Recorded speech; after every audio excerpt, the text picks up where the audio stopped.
वर्तमान दर्शक बंधु आपण मैंने देखिपारे मोर सांगे हरिशंकर मंदिर मुख्य पुजारी अच्छा पंडित अच्छा आ हरिशंकर विषय आम आगे आगे पचरे कर ज्यादा टे पचरा कहूँ हरिशंकर मंदिरटा केवल आसला इतिहास टे बता। जय हरिशंकर आपण मैंने जानते हरिशंकर खाली हमार पश्चिम ओडिशा रे प्रसिद्ध निसे सारा ओडिशा तथा विश्व से प्रसिद्ध तथा ख्याति अर्जन अच्छे जेने कि हरिशंकर कहले विष्णु आ शिव जेनटा कि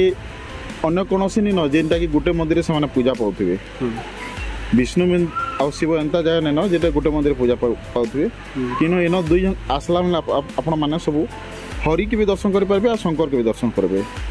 आईटा के दर्शन करते प्रथमे अर्जुन दर्शन करते जेनटा कि पंच पांडव को जैसे वनवास समय थिला तो से वनवास टाइम रे से गंधमार्दन पहाड़ भी वनवासटा अतिबाहित करते आते बेले ठीक जिते बेले अतिबाहित करते गोटे पितृश्राद्ध थिला आ से पितृश्राद्ध समय क्या युधिष्ठिर महाराज कहते जे गोटे गंडार मांस आवश्यकता तो से चारि भाई को चारि दिशा को पठे तो अर्जुन ए दिग को आसते तथा जो अर्जुन यार आसते तो से गंडार संधान जिते बेले थम से गंडार कौन से संधान नहीं पाइला देखिले जे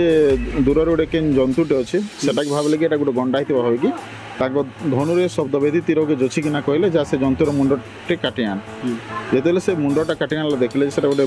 कौन जंतु कि कौन गंडार से नहीं गोटे गाईर मुंडे जेनटा कि शिवलिंग उपरे से क्षीरदान करता भाविले जे इटा गंडा मारी जहाँद्वारा से गो के मारी गोहत्या दोष लगी और से दोष रु केन्द्र मुक्ति पाइबा से श्रीकृष्ण को समणा करते जिते बेले श्रीकृष्ण समणा कले श्रीकृष्ण आसी कहले अरे सखा तू तो ये भूलटा सब अजानत करू तेणु तो दोषटा के हरण कर नौचे आ तू चिंता नहीं कर बोले से भी अर्जुन नहीं मानी कहले हेन्ता के हेसी क्या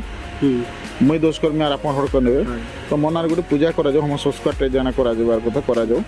से कहले अर्जुन नाम गोटे हम संस्कार यज्ञ कराई से ऋषि महर्षि देवर्षि को डाकिकी आउ से गाईटा को पुनर्जीवनाश मंत्र द्वारा जीवित करा तार संगे संगे सेन विष्णु आ शिव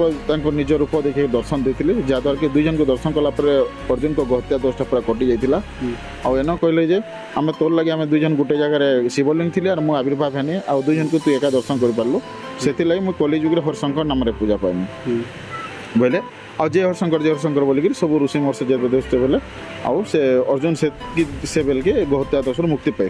पाटनागर महाराज स्थान बैजल सिंह दो पाटना महाराज द्वादश शताब्दी कथा यहाँ स्त्री तो दुर्लना देवी जे कि हरिया शंकर के परिपूरक रूप से भक्ति करते आउ सेवा करते से समय गोटे एंता टाइम भी था जे कि किए कहला तो शिव बड़ तो किए कहला विष्णु बड़ से टाइम रे से हरि विष्णु आ शिव को एकाठी रूपे समन्वय हिसाब से दर्शन करते पूजा करते से स्वप्नादेश देते जहाँद्वारा कि